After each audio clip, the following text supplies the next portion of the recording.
that was some of the current footage coming out of China right now. I'm Shane Robinson. And I'm Cynthia Sue Larson with realityshifters.com. That's right. And we are really wanting to cover this stuff. I talked to Cynthia last week, and I was so glad that she had an answer to this big question I had because I'd seen what's going on in China. And sort of a timeline for me was I thought China had been through the lockdown, and the last I'd heard, things were going great. And they, while we were locked down, they were getting back to normal over there. So when I saw this footage, I'm like, well, what's going on? So I was really confused until I talked to Cynthia last week, and she answered that big question and had some hopeful solutions for some possibilities for dealing with what could possibly be happening over here. So I want to start out by saying we're not offering any kind of medical advice or anything. We're just discussing, speculating, and Cynthia is going to share. She's been through a lot the last few years, so we want to hear how she got through, what she went through, and how she got through it. And it really applies to so beautifully with the answer to what's going on in China right now. So thank That's you so right. much, Cynthia. Thank you for getting together with me because we've been talking about doing this for a while now. This is year three of this situation that we're facing, started in 2020. And then, like you said, 2021, China seemed like things were normalizing. Now it's 2022, and things do not seem normal. In fact, they seem much more locked down than ever before. So I do have some PowerPoint slides. Let's go ahead and, okay. So what's happening? Well, that's what we're going to talk about. And we don't have all the answers, but I've got some information. And I've got a couple quotes to keep it positive. Where there is ruin, there is hope for a treasure. I think we can all use positivity now. That's Rumi. And then Joseph Campbell says it is by going down into the abyss that we recover the treasures of life. Where you stumble, there lies your treasure. And this is the attitude I took when I went into what you were referring to earlier. This next slide is my summary of what happened. Actually, there were more than 200 symptoms that I experienced between February 2020 and July 2021.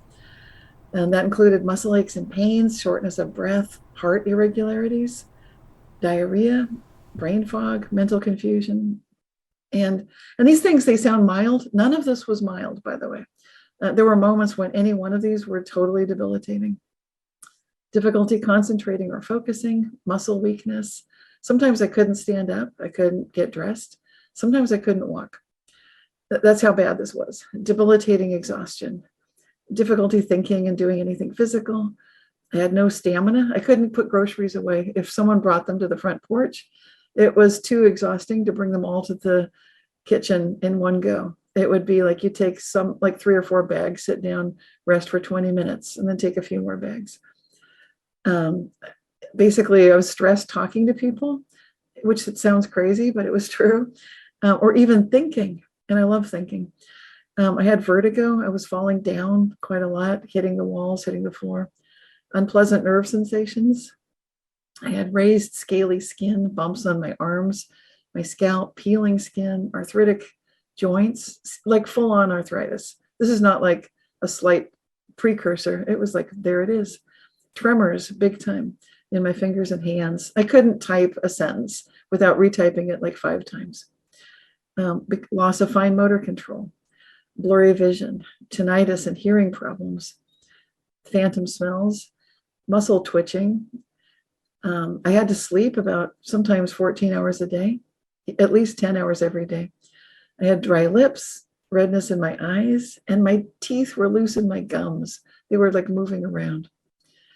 None of this felt very good, to put it mildly. It felt like I was aging about 30 years, and the symptoms came on gradually. Sometimes some would get better, others would get worse. And it was what we could now call long COVID. This is wild because I've known, and it doesn't seem to matter, whether you've taken the jab or not, because I've known people that's gotten this long haul COVID regardless of status, and even the information we're presenting here goes beyond that. This is really for everyone. I did want to say that at the outset. This sounds like Yeah. a horrible, gosh. And I know how much you keep going, and you're always on the move. You're always busy, even physically busy. So The fact that, some of the stuff you had to go through to get over this is really tremendous. Right. And the reason I'm sharing it is because at first I thought it was just me. I thought there were some certain weaknesses that I had, but I'm finding that people across the board with all walks of life, all situations, seem to be noticing some of these symptoms. So that's partly why we're doing this, to bring this out. But let's go back to my experience. Okay, I'm just going to go through a few more slides.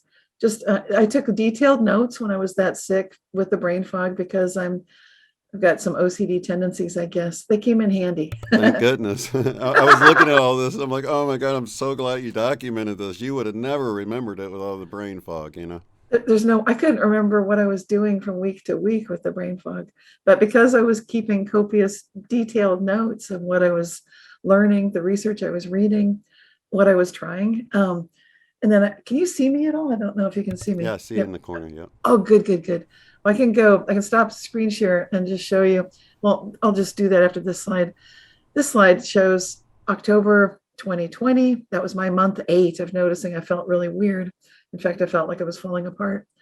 And month 9, November 2020, I started some supplements. So I'm going to show you, I'm going to stop the screen share for just a minute and show you the Himalayan salt pipe that I was using for clearing shortness of breath. Because it sounds kind of, here I am showing you what looks like a ceramic device. It's got a little opening in the bottom with holes and an opening at the top. And it just allows, inside it's got Himalayan pure salt crystals with no additives. And I was doing research to find, because I had shortness of breath, coughing, and all that stuff, I thought, well, it can't hurt to try this $14 device. Get one and it's good for life. I've always had allergies anyway. It might help. Boy, did it help.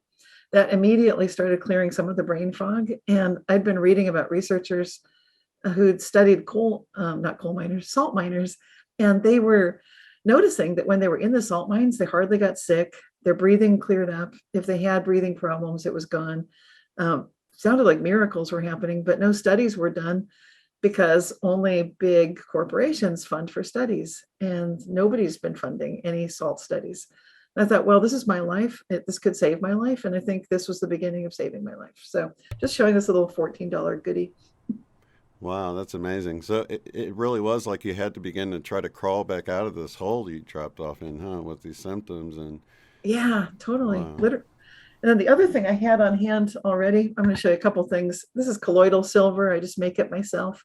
I had a friend in high school who showed me, she gave me the kit to make it at home, was 2 little silver wires and then 9-volt battery, put it in distilled water, run it for like an hour, and you've got colloidal silver. Anyone can then put it in a squirt bottle. And then I've got hand sanitizer, face sanitizer. It's good for cleaning any surface, and it keeps, if I touch my face, then I can spritz my face. So Very nice. yeah.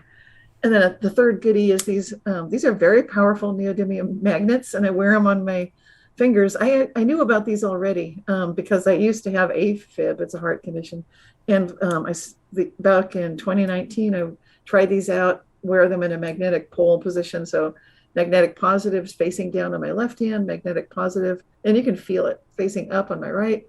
And I just sleep with this. And I also got the machine. It's just a little electromagnetic device. The whole thing costs like little over $100. And it had cleared up my AFib previously, but my AFib came back with this long COVID, and it went away again with these. So that was very encouraging. Wow. Basically just wearing them, you can wear them. The rings are easy. You don't have to get the machine. What it does is it's helping circulate blood flow and getting through all of the organs in your body. Wow, that's amazing. They're called Alex Chu rings, ALEXCHIU, and I think it's alexchu.com or something. So, and he's he's kind of eccentric, shall we say, but he's very positive, focused for people's health. And he will, if money's a problem, you can make an offer for anything that he sells, and he'll Oh wow. negotiate. Yeah, Oh, so that's really cool. yeah, it's cool, and they work. So that's why I'm mentioning that. Okay, let's go back to see if I can do some screen share again. I'm going to go through these and just show more of what I went through. Month 10, I brought in some niacin, which helped because I've been exercising a lot previously, and that helped with the brain fog. But then the biggest thing of all for me was quercetin. I noticed a huge improvement. It boosted energy noticeably. And I was making sure I took vitamin C and D and zinc and selenium. I also added in turmeric, resveratrol, and green tea extract. The reason I did these is because at that point I was noticing I feel like I'm aging 30 years overnight. And in my brain fog, I thought, okay, let's just go to longevity supplements.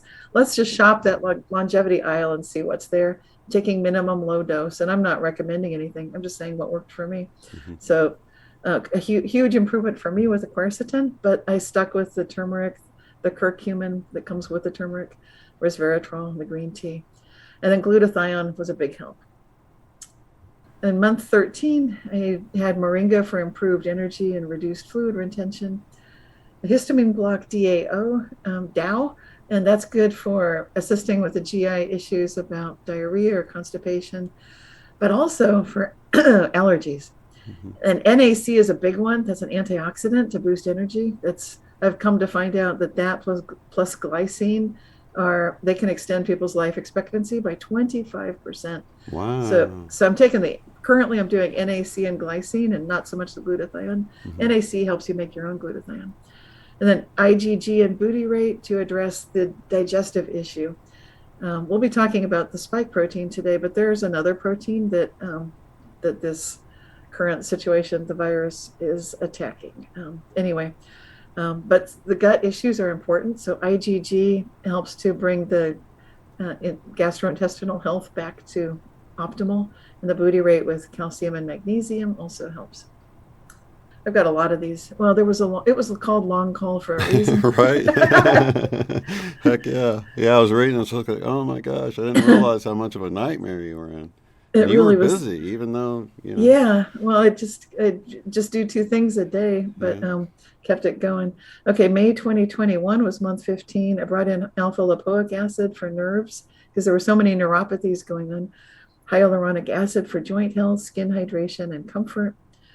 And then month 16, I brought in CoQ10. That's a big one. That's good for everybody.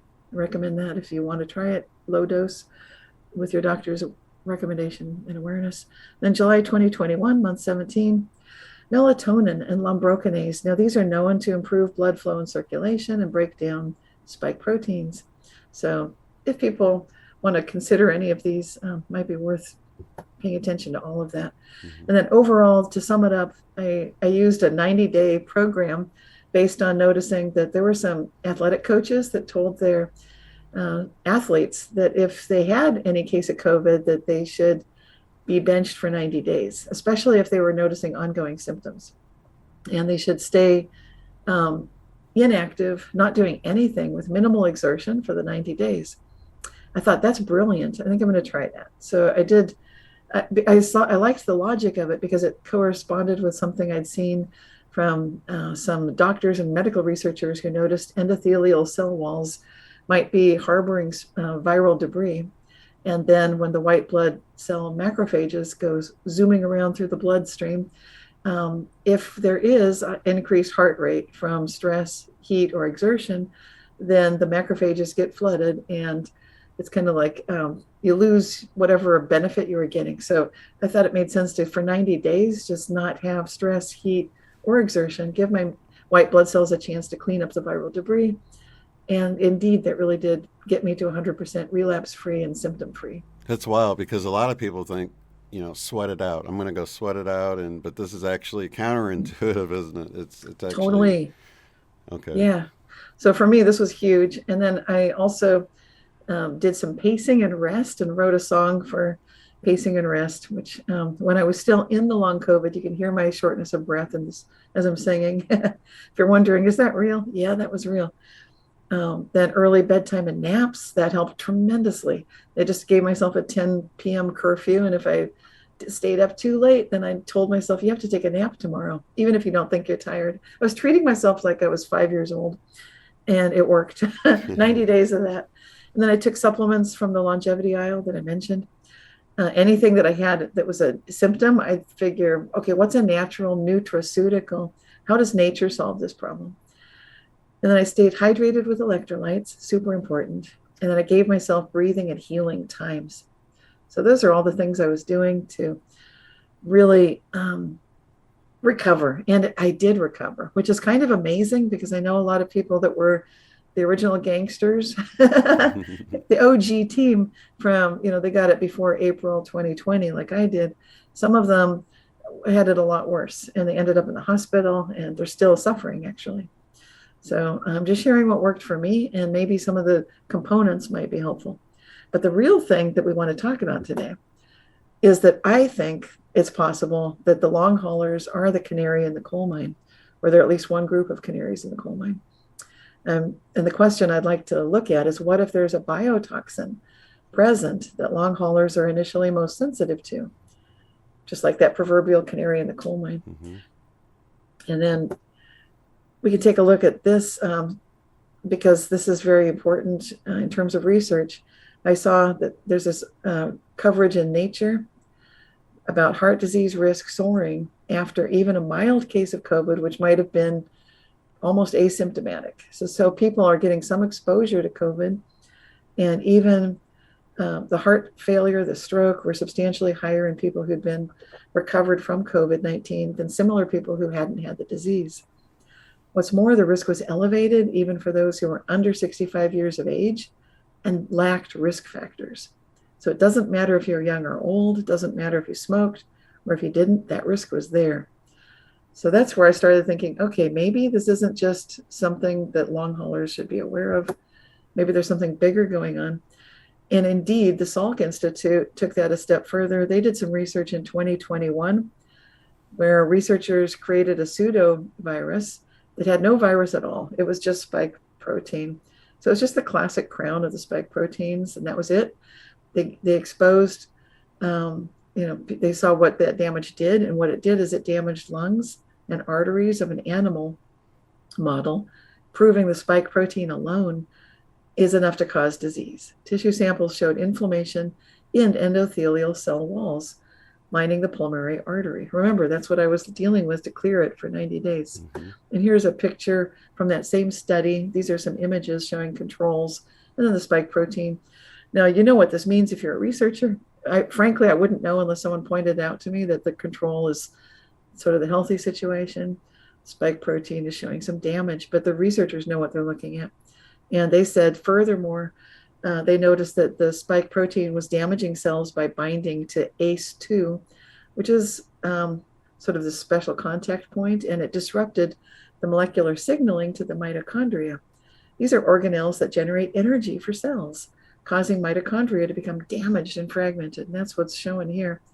And in the next slide, this leads into something which we're going to talk about, spike protein and a connection to amyloidosis.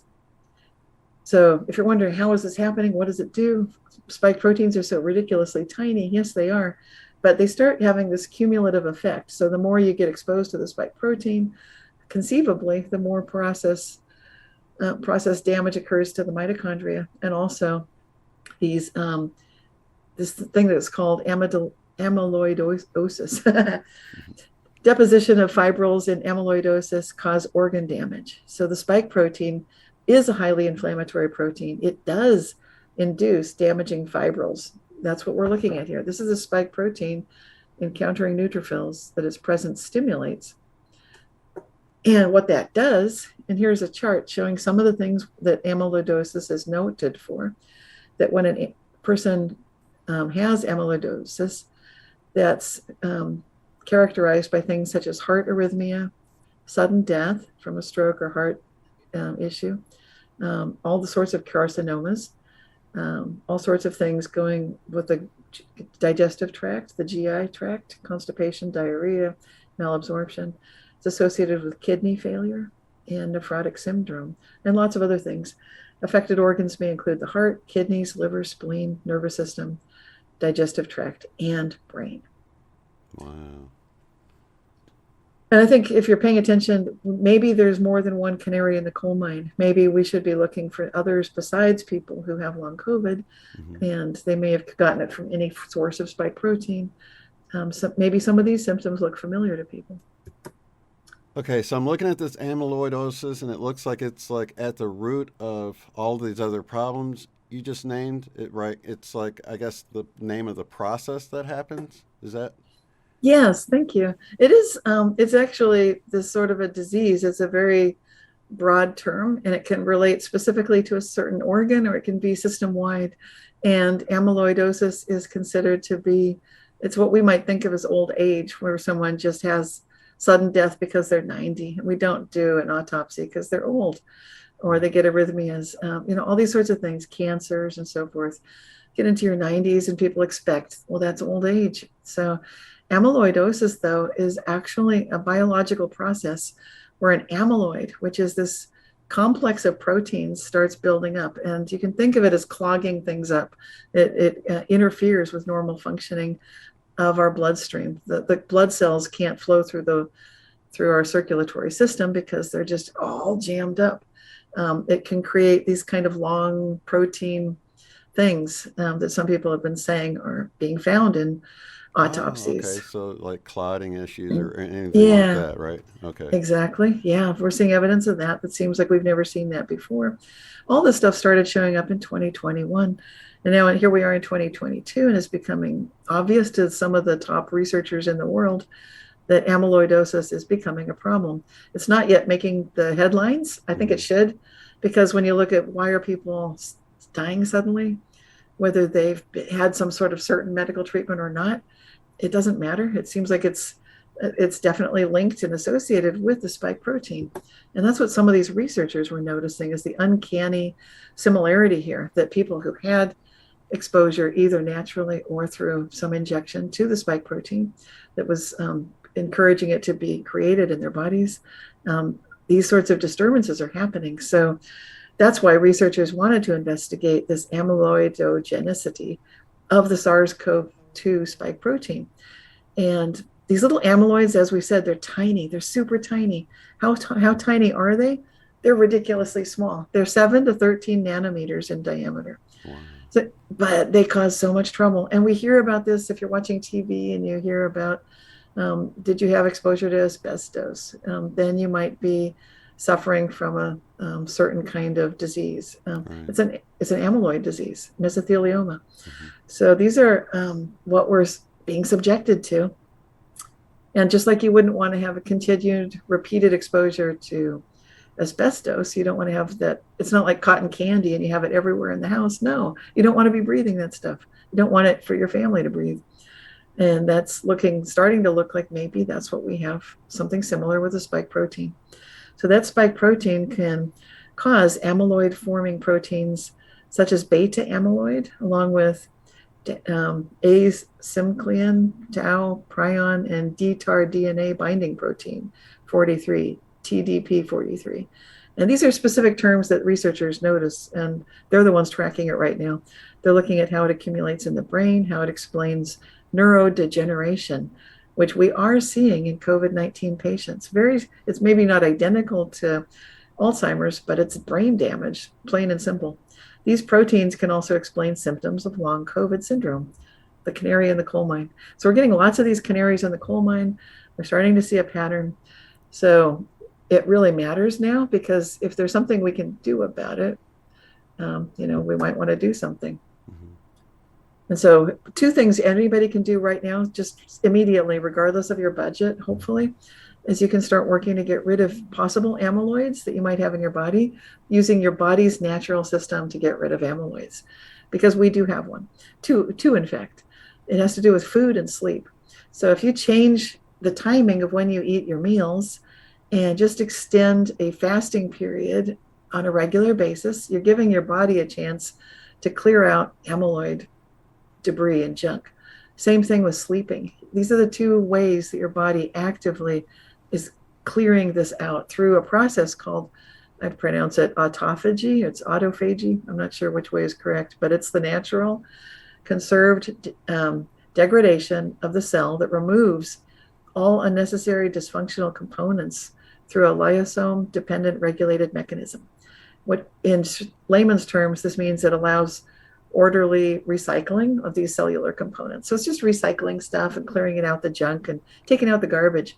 Or And your in body, even further layman's terms, I should say, this yeah, is basically like if you get more rest than you need, you allow your body to like kick into the cell cleaning mode, kind of. yes, Isn't that a good way of thinking of it? yeah, exactly. Okay. And I would recommend, I'm not a doctor and I can't, I mean, it's recommending sleep is a good thing. Hmm. I would, but now I really do recommend get your sleep. Make sure you Hmm. get enough sleep. If you feel like you're getting more than you think you normally need, good.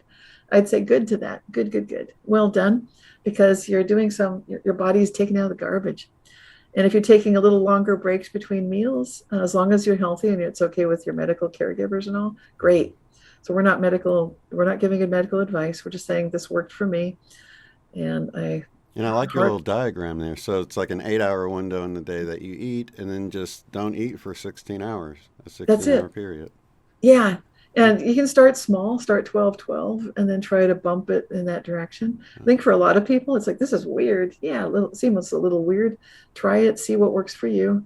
And because we're not medical doctors, we're not telling people what to do. We're just suggesting start pushing it that direction so your I like body free can, ideas too. This is a free yeah, idea. You're just moving I stuff love it. around.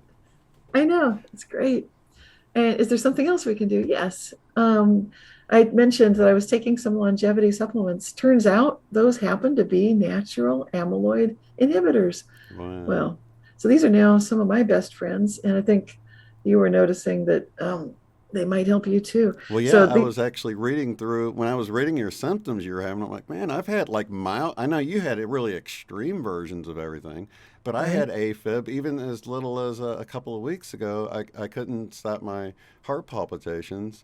I had taken magnesium, and that normally knocks it out for me, and it didn't. And I was like just resting and meditating, and they finally went away. But um, I started thinking I need to get this stuff too. So I grabbed some of these, the ones you have listed here, and I've been taking them.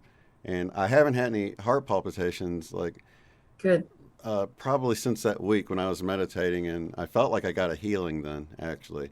But I wanted to be on the safe side because I had some of the other stuff going on. I was one time I was I guess sleeping 10 or 12 hours a day, and I couldn't believe I was sleeping so long and for long periods of time. A lot of times I'll wake up often in the middle of the night, but I was like hibernating, and now I know my body was probably getting rid of something. I just needed the rest to do some healing, as you were just pointing out. Yeah, that's a good thing to do. Listen to your body. I'm so glad you did that. I'm so glad that both of us are recovering. Yeah. And then when I found out these are different kinds of amyloid inhibitors, they work with different processes in different ways. It gets very technical. There's a little link on this slide. It's kind of small, but if people want to see the detailed research, I've put links on these slides so Hmm. you can And they're look and down in the see. description below too, so you can click right through, you guys. Exactly. So then the quercetin, that personally helped me the most. But I heard good things about resveratrol, so I still take these two. Plus, I take curcumin, and I'll be getting back on the green tea. I thought, well, let's not take any chances. Why? Because from the research, it looks like even non-symptomatic, asymptomatic exposure to spike protein can activate this amyloid stuff going on. We don't want that. So we want, at least speaking for myself, I want to reduce amyloid activity in my body, having had a brush with it, I feel, Ac- for a year and a half. Absolutely. And it seems like, these spikes are everywhere. I mean, at least China seems to Yeah. be, from what we saw at the beginning of this video, it just seems like, they're taking it way more serious than us at this point, and they don't even have spikes in their vaccine, do they? I don't Yeah. even think they do. So, Yeah, 90% of their populace is vaccinated with their own Sinovac or whatever they call it, but it does not have this component of activating spike protein in people's bodies. So they're so they're, working with the old fashioned style of vaccines, hmm spike free, spike protein free. but still, you got these variants going around that Yep. have spikes in it, and so that seems to be their concern. Is that? So yeah, when we look at what they're doing, most people are most places in the world are removing restrictions in 2022. It's year 3 of the pandemic, but China plans to maintain their zero tolerance approach through 2022, and it's very expensive, but they're doing that. Their vaccine, they've never incorporated the vaccines that stimulate spike protein production. And then the other thing that's interesting is, that they're keeping this lockdown going for the entire year. I think that's just quite extraordinary. So they're minimizing people's exposure to the spike protein. They're minimizing exposure to it through their vaccine. And then the other thing they're doing, so I've got a slide for this too. They're doing three things. The third thing that I know of that's very interesting is they are pursuing anti-amyloids, such as minocycline. That's a tetracycline antibiotic that's been recently adopted by China to treat COVID-19. And guess what? It is an anti-amyloid. And it's, I guess, often purposed for treating acne and rheumatoid arthritis. Now, you might wonder, how are these connected? Again, it's amyloids. So I didn't know this about acne, but arthritis definitely cleared up for me when I started taking the anti-amyloids, quercetin. Just cleared right up. The brain fog left, tremors left, arthritis left for me personally. So I'm a big fan of the quercetin. But minocycline is what China's doing. So now we're getting a behind the scenes, behind the curtain view. If you wonder why are they doing this massive shutdown, I'm going to go back a slide. Some people attribute it entirely to political reasons. And they say, well, that's because they're having their election and the Chinese Communist Party has a strategy to, look like they were hardcore and taking care of their people. Maybe so. But the costs associated with what they're doing in not just economic terms, but psychological and just about every factor you can think of, they're massive costs. So China, and they didn't do this last year. So that's why we're just taking a look at maybe what they're looking at is what we're looking at, the spike protein amyloid connection. It's very interesting. It's like they're taking it so much more serious than they did the first time around. And it just that doesn't seem as bad, but it does seem like they know something we don't know, doesn't it? It sure does.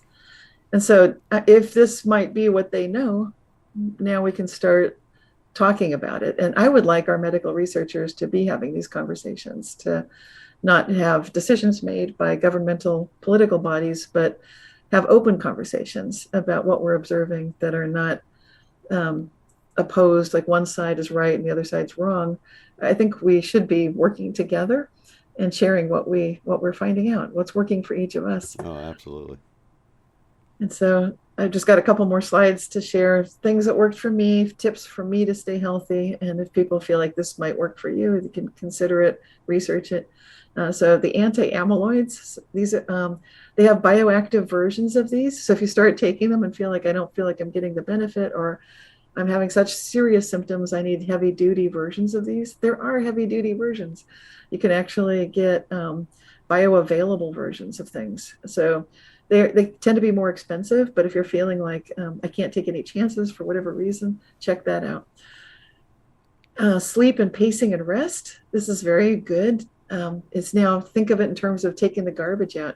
That if you've got amyloids that might be created perhaps by environmental insults, such as the spike protein, then when you sleep and pace and rest, your body is clearing that load and clearing it out, just dumping out the trash. Similarly, take longer intervals between meals if that works for you. You just stretch it a little bit. Don't go too extreme. Stay hydrated. I recommend drinking lots of electrolytes if you suspect you're having any of these issues, or just in general. It worked for me, and it helped me feel like I wasn't as thirsty, because sometimes I'd just be thirsty. But if I was drinking, the electrolytes would be, I've got some here. It's just like natural salt in the water. So it's slightly pink color. It's got Himalayan salt in the water. So you can make your own electrolytes. Doesn't have to be expensive. Oh, you can actually do it using pink Himalayan salt in water. Yeah, just a little Oh, sprinkle. okay. So this, none of this stuff has to be that expensive. There was one other thing I am wearing that I didn't talk about. This is if you want to clean the air around your body better than a mask or anything, this is a little air tamer. Yeah, this minimizes exposure to spike protein. So this, I'm showing the backside where the little green lights flashing, showing the battery is working. Goes for like, I just leave it on 24/7. and it's been running for 5 days, and pretty soon it'll need a recharge. It's a USB recharger. This is the front, and there's a little brush that looks like a little broom brush on the top, and it creates an electrostatic field that goes out about a yard, 1 meter around my body, and it clears any airborne particulates. So it's perfect for someone with allergies, or you just want virus clear field around you. And you can see you can wear it. I carry it in my purse sometimes. If I go out and about, then it's easy to wear, easy to carry in the bag. And at home, I usually set it next to me, and I sleep with it. I actually have two of these because I keep them running 24/7, and one's charging, the other one's good to go. But They actually they're not. last a while too, don't they? For days, like on one charge. Yeah, yeah. One charge for me goes like 5, 7 days, between Right. 5 to 7 days, Yeah, I like was almost checking a them week. out. They look really neat the way the science involved with Yeah, it's how they perfect. work. Yeah. I've been wearing these since prior to the pandemic, just to clear allergens, and also because I was working with kids and didn't want to get sick all the time. But now, if I want to minimize spike protein, well, here we go. I think this works better than most of the other devices that use, or like masks and so forth. I think this is very effective if you want to reduce spike protein exposure. Well, I knew I'd already been exposed to a bunch, so here's the ones I got here. I find them online, but you can find Yeah. these. I'd already had the quercetin. Here's a resveratrol, ultra Right. string, and then this is the other one they were talking about from early on that was helpful. That I Okay. kind of knew early on quercetin, along with zinc, was Uh-huh. another alternative. For I found quercetin super effective. And then if you feel like I don't feel it, then try a more bioavailable version. If you want to give it a full try for people that are feeling like I'm not sure where to start, and read the reviews and get supplements that don't have fillers and that kind of thing. Yeah, this is awesome though. It's and like you said, it's for longevity, long life. So Yeah. it's good to take anyway. But it really did offer a lot of hope to because I knew I'd probably been exposed to quite a bit. I knew I had it. I think I had two different versions. I had the Delta for sure, but I'm pretty sure I had the Omicron as well. It just wasn't. It was more, you know, mild or Right. whatever. But so I definitely wanted to do something about that. Yeah. And just pretty much we now know it seems like the spike protein is very much like asbestos. So just like you wouldn't want to be breathing asbestos, and if you were, you'd want to clear amyloids Oh yeah. from your body. So this is actually good stuff for any kind of environmental toxin exposure like that. Okay, I'm going to share my screen. There's just one more slide here I want to take a look at because, yeah, so to summarize tips for staying healthy, this is kind of like the keys to the physical stuff that we're doing, everything that we talked about, the anti-amyloids, the sleep, pacing, rest, meal intervals, hydration, and then minimize that exposure. And then the last thing that I want to look at is when it comes to tips to staying healthy, I have really been blown away by how powerful optimism is. I know it made a difference for me, and I see it making a difference for other people. There are studies that show that optimism, which can be learned, you can improve your optimism. It has been shown to reduce all cause mortality by 55% and heart disease by 23%.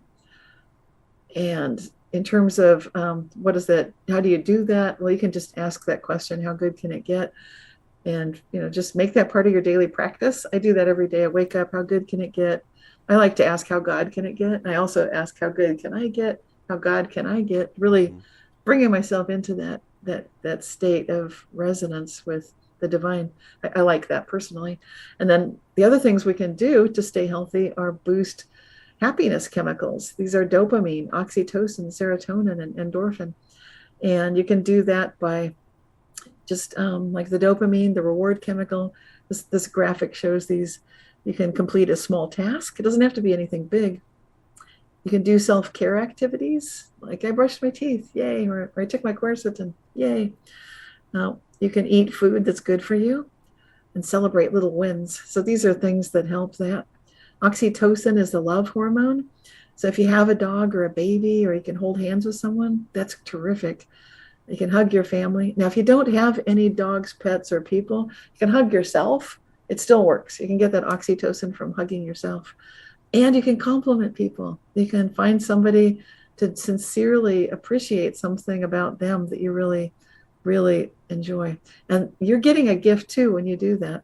You're getting that oxytocin. Then there's the benefits from serotonin, the mood stabilizer. By meditate, you can meditate. You can just go get some sunshine exposure. You can be in nature or have a plant in the house. If you're able to exercise, then you can do things like running, swimming, and cycling. I say that because for that year and a half, I was not able to exercise. So if you Yeah, the can't, 90-day period, I guess, right? that too. But I couldn't.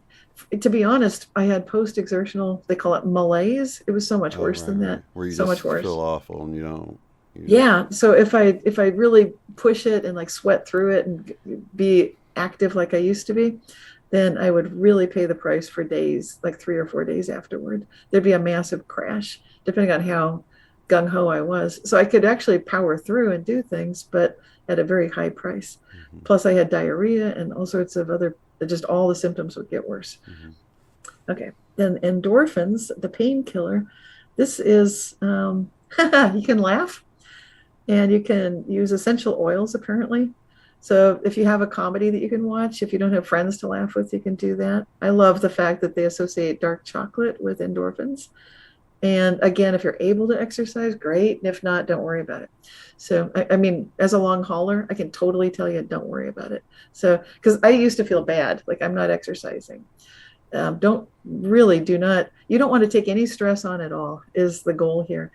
And when you look at what's going on, you and I both love looking at what's going on for the big awakening, Shane. hmm And when you look at that, of course, we need to get to this place where it's just all about love and there's no more stress, no matter what it looks like. Yeah. And that's the key is for me being this radical optimist that I am.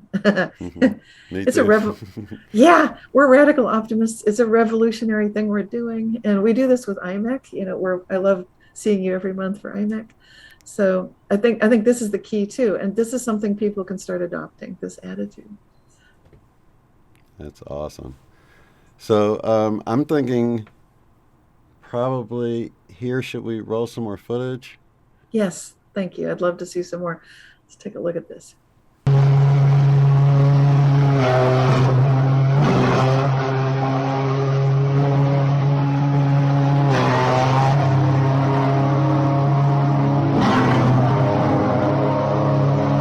So now we're really looking again. This is year 3, right? That hmm we're seeing. That's what blows my mind, Shane, because we're looking at year 3, and like you said, it looks like year 1. And so if you really ask yourselves, what does China know? And we don't know that for sure, but we can see what they're doing. We know it doesn't make sense. This was when you told me this information, I was like, finally, something that makes sense. It's the only thing that makes sense so far that I've come across. So it just because of the extreme measures they've gone through, wiring people in their homes, putting rods in front of doors, putting uh, razor wire in the stairwells, and they just really don't want people to hang out even within their buildings. And it's like they don't want to, you know what I mean? So it's like, why are they trying to keep people so isolated? And and everything I'd heard out there just didn't make any sense. So when you presented this, I was like, wow, they're taking this really serious over there. Right, And they've sort of been ahead of us, right? Because right, they were back to normal by the time we were sort of in right. full lockdown. They were kind of like bragging about, hey, we're back to normal. And then like all of a sudden this, and it's more extreme than the first time around. So you got to scratch your head and wonder, what do they know? What makes sense? And And this they're is the best candidate I've seen. right, because even their deaths are not that severe. Like it seems like an odd time to be doing this based on mortalities. The rest of the world has much more severe rates of mortality. So when you look at all cause mortality, and what if they're looking at amyloidosis? What if they're looking at proteinopathy from the spike protein? Then they would know that it's a ticking time bomb. They know that, and they know that every exposure to spike protein can make things worse. So what we're presenting today is another approach. Like, okay, so maybe this is happening. I think it looks like it is. So if it is, then what can we do? And there's a lot we can do. We don't have to do it the same way that they're doing it, but we can also be aware of anti-amyloids and things we can do with sleep and food timing and so forth to reduce our exposure. And things like getting an air tamer, just keeping more reduction of that possible problem, the contaminant. Yeah, definitely. I've seen the studies on it, and I was impressed at how much that little device can do, and how long it lasts too. I was like, oh, that's nice if you don't have to fool with it for a week or so. Yeah, it's Just easy. wear it, keep it around you, have it on 24/7. Right. Especially if you're out and about, that's really cool. Yeah. And then I like to stay positive too, because this can look pretty dark. And even before we were doing this, I was feeling a little concerned about how will people take this. And I'm such a radical optimist. I want people to stay positive no matter what. That's always what I want, regardless what's happened to each and every one of you who are watching this, regardless what your medical history is, what's happened so far, what you think is happening. I recommend stay optimistic anyway. And if you have some sense of faith in the divine, I think even atheists can acknowledge there is such a thing as zero entropy, Hmm. right? So if there is something that we can conceive, therefore it can exist, there's no change. It's eternal. Hmm. It's infinite. So if that exists, some of us call it God. Some of us feel love Hmm. about that. Some of us have faith. I do. I have great faith. And I got a very powerful Mandela effect just a couple days ago, which I'm not going to go into, but for me it was a real shock. And then the ultimate message that came out of it was that God is with each and every one of us. So I'll just say Absolutely. that. Yeah. And it's like that's one of those things that you can say, "Why is this happening to me?" But look what look what came out of this. All of the research and the fact that you were even able to document everything in the condition you were in, so that we have all of this now to put all these pieces together and you can share it with everyone. And I'm sure that's how you would have wanted it on the higher levels, even though you probably didn't enjoy going through what you went through. But That's to do true. that, to get it out and help other people, be the canary in the coal mine, as you said, it's awesome. So we thank you for what you've done. Yeah, I really appreciate that you're doing this with me, because this was too hard for one person to share. I think it really took both of us. You're the one who had that question, why is China doing this? Right. And Yeah. you had those film clips, and you have this perfect positive attitude that I love so much, and your Plus, divine I felt the excitement. awareness. Yes. I Yeah. felt the excitement when you said, I'm like, oh, finally. And that's what I tell people, just follow your heart, follow your excitement. And when you presented this to me, I was like, finally, a big answered question mark in my mind of what the heck's going on and something we can do about it. I mean, for you to bring, the information you brought along with answering that question was super helpful, because that would have been kind of unnerving to see why they might be doing that and then not have anything that we can do. So you brought hope with it. So I really appreciate that. And like we were saying, there's stuff you can do for free, or you can buy some of these supplements and Right. take care of it. So, And then I've been finding things for the longevity. Once you start looking into that, then mhm. maybe everyone can, those of us who survive this can come through way better than we would have been. And that's my ultimate hope. Absolutely. How good can it get for all of us? We got to keep asking that question. That's number one. My favorite question now. How good can it get? So thank you so much, Cynthia, for Oh, you're doing all of welcome. this. And let's end with the song you recorded. Yeah, this is Pacing and Rest. It's the long haul recovery song. And you can hear I'm out of breath and probably a bit brain fogged, but I think that captures the whole thing. Absolutely. That's Thank you good. so much. Thank you. Breathe slowly, deeply from your lower abdomen. Inhale and count from 1 to 4 and hold. Then exhale and count from 1 to 4 again. Slow breathing is soothing. It's part of a good health regimen.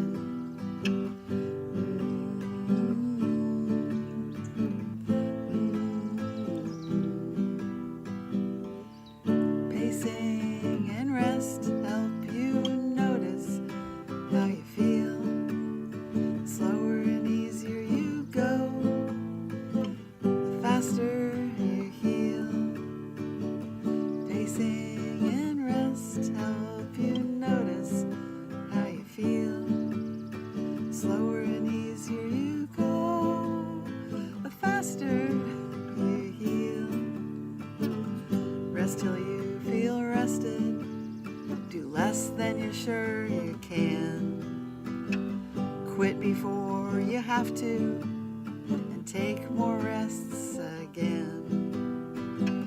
Those who don't go through this likely won't understand. When people offer to assist, it's fine to accept a helping hand. Pacing and rest help you notice how you feel. Slower and easier you go, the faster you heal. Pacing and rest help you notice how you feel. The slower and easier you go, the faster you heal. Take fewer breaths per minute and practice feeling calm. If you think of something stressful, release it with a yawn. Healthy breathing lets your nervous system rest. When you're feeling rested, you'll recover best. Pacing and rest help you notice how you feel. Slower and easier you go, the faster you heal. Pacing and rest help you notice how you feel. The slower and easier you go, the faster